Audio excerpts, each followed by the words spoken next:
Hello जी, राम राम जी। कैसे हैं आप सब लोग? आशा करते हैं आप सभी ठीक होंगे।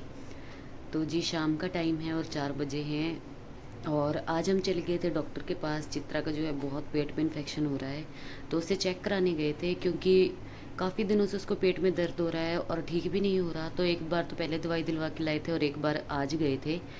तो दवाई तो उन्होंने दे दी है 2-3 दिन की, क्योंकि हाफ़ ईयरली है, एग्ज़ाम भी आ गया है तो ज़्यादा स्कूल से छुट्टी भी नहीं करा सकते। तो इसलिए मैंने उनको बोला कि बढ़िया सी ही दवाई देना। तो जी आकर ये तो घास लेने चले गए थे और मैं आकर थोड़ा सा लेट गई थी क्योंकि मेरा सिर दर्द कर रहा था। वहाँ पे बहुत टाइम लग जाता है, 2-2 घंटे बाद नंबर आता है, बच्चों के डॉक्टर है। तो हमने सोचा स्पेशलिस्ट से ही एक बार चेक करा लेते हैं, क्योंकि रोज़ बोल देती है, ये डेली तो नहीं होता लेकिन बीच बीच में बोलती रहती है कि पेट में दर्द हो रहा है मम्मा। तो ऐसे दवाई देना भी ठीक नहीं लगता बार बार। तो मैंने बोला कि एक बार जो है अच्छी तरह ही इसकी 4-5 दिन जो है इन्फेक्शन की दवाई कर लेते हैं, जिससे इन्फेक्शन अच्छी तरह ख़त्म हो जाए। तो जी अब बज रहे हैं 4:30-5, लेकिन ऐसा लग रहा है कि जैसे बहुत ज़्यादा टाइम हो गया हो, क्योंकि बारिश का मौसम हो रहा है हमारे यहाँ और बारिश आ गई है। और अब लगेंगे हम मिल्किंग पर और मैं इंजॉय कर रही हूँ अपनी चाय। 1 कप चाय का बना कर लाई हूँ क्योंकि वहाँ बैठे बैठे बहुत सिर दर्द होने लग गया था।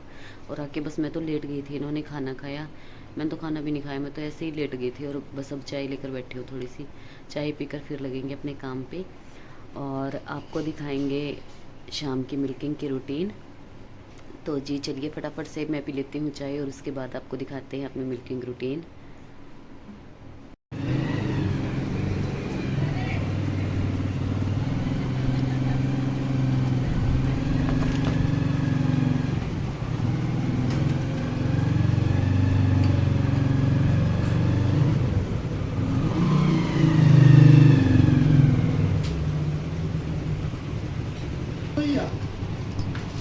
सो ली मैं तो।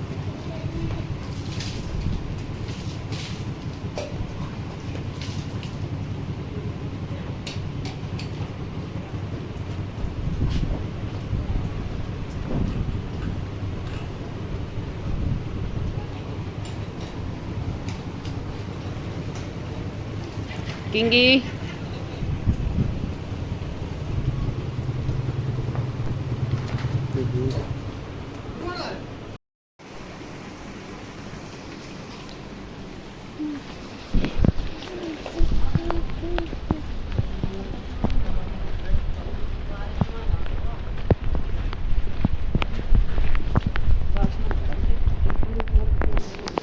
तो जी घास लेकर ये आ चुके हैं और अब हम करेंगे मिल्किंग। और तूड़ी वगैरह है जो हमने घर पर गिरवाई हुई है, तो इसलिए घर से लेकर आनी पड़ती है।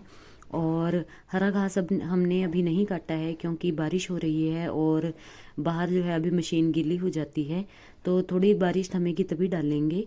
और अब हम करने लग पड़े हैं मिल्किंग और मनु भी आज हमारे साथ लगी है क्योंकि वो मिल्किंग करना जो है आ गया है उसे। और अब तो वो जो जैसे ताजी भैंस है तो हम उसे जो है इसी के नीचे बिठाते हैं क्योंकि इसकी धार जो है वो नरम है, तो इसलिए इसकी वो इजीली निकाल दे लेती है। तो पहले इसी से हमने उससे मिल्किंग कराना स्टार्ट किया है और आज तो उसने पूरा दूध निकाल लिया था भैंस का। और अभी पहले बच्चे को पिलाएंगे क्योंकि बच्चे को पिलाना ज़रूरी है और बच्चे के हक का दूध रखना भी नहीं चाहिए। तो पहले हम बच्चों को अच्छी तरह दूध पिला देते हैं और उसके बाद मिल्किंग करते हैं। तो अभी मन्नू जो है मिल्किंग में ही लग रही है और हमारे साथ जैसे तीनों जने हम तीनों भैंसों के नीचे बैठ गए हैं तो जल्दी भी निकल जाती है फटाफट से दूध जो है। और अभी उसे बच्चों को पिलाने का इतना हिसाब नहीं है तो उसके जीजू पिलाएंगे बच्चों को दूध, क्योंकि इनको भी हिसाब से ही पिलाना पड़ता है। अगर ज़्यादा पी ले तो भी इनके लिए नुकसान है और अगर कम पी ले तो भी ठीक नहीं रहता, तो इसलिए हिसाब से ही इनको दूध पिलाना पड़ता है। तो इतने में जो मनु है वो दूसरे भैंस के नीचे बैठकर उसका दूध उतरवा देगी और फिर उसका दूध वो निकाल लेगी। तो आज हम जो है सुबह डॉक्टर के पास चले गए थे और वहाँ पर जो है बहुत भीड़ लगी हुई थी क्योंकि मौसम चेंज हो रहा है और बच्चों के स्पेशलिस्ट हैं वो। तो बच्चे जो हैं अगर मौसम चेंज होता है तो ज़्यादा इफ़ेक्टेड होते हैं। तो इसीलिए हमें वहाँ पर पहले जाकर नंबर लगवाना पड़ता है और फिर एक मतलब 2 ढाई घंटे हमें लग गए थे बारी आने तक। तो इतने में वहाँ बैठे रहे और टाइम वेस्ट बहुत हो जाता है क्योंकि पीछे से जो है काम जो है रुलता है फिर। लेकिन फिर आकर मैं तो थोड़ी बहुत सो भी गई थी क्योंकि मेरा बहुत सर दर्द कर रहा था, सुबह से उठ जाते हैं इसलिए। और ये तो लेटे ही नहीं बिल्कुल भी क्योंकि घास नहीं आया था सुबह। तो आकर फिर ये घास लेने चले गए थे क्योंकि बारिश का मौसम है और सुबह भी पता नहीं कैसा मौसम रहेगा। तो टाइम से अगर घास हो तो चिंता नहीं रहती फिर।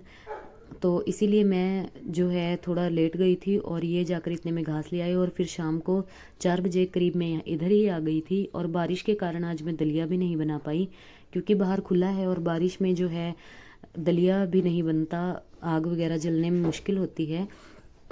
तो जी पहले तो जैसे हमारा बाहर जहाँ पे हमारी गाय भैंसें खड़ी हैं वहाँ पर भी शेड नहीं था, तो अब तो शेड डल गया है, उसका बहुत फ़ायदा है। आगे हमने मशीन वगैरह के ऊपर शेड इसीलिए नहीं डलवाया क्योंकि फिर बहुत ज़्यादा सर्दियों में तो ठीक रहता है लेकिन गर्मियों में जो है घुटन सी हो जाती है, तो थोड़ा हवादार भी रहना चाहिए।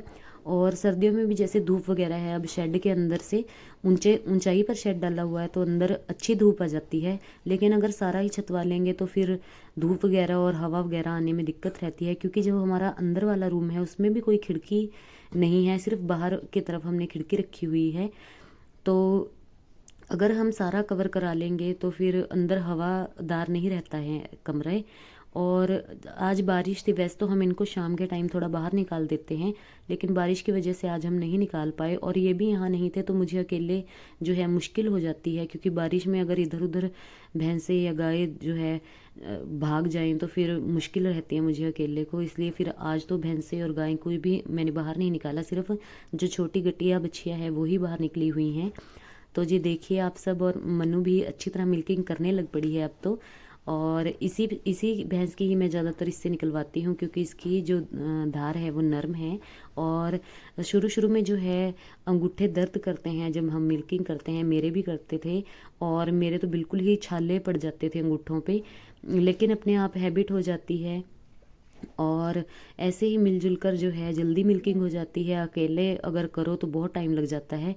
तो बारिश के मौसम में ज़्यादा दिक्कत रहती है क्योंकि बाहर जो है भैंस पशु नहीं निकल पाते और अंदर भी जो है बारिश के मौसम में थोड़ा गीला गीला हो जाता है और बार बार झाड़ू लगाना पड़ता है। तो मिल्किंग वगैरह करने के बाद और इनको पानी वगैरह पिलाने के बाद थोड़ी क्लीनिंग तो मैंने शाम को आकर करी थी, लेकिन गोबर वगैरह उठाकर फिर मैं पूरी अच्छी तरह क्लीनिंग करके फ़ैन चलते हैं तो सूख जाता है खैर, और अच्छी तरह झाड़ू लगा दूँगी 2-3 बार तो सूख जाएगा इनके नीचे।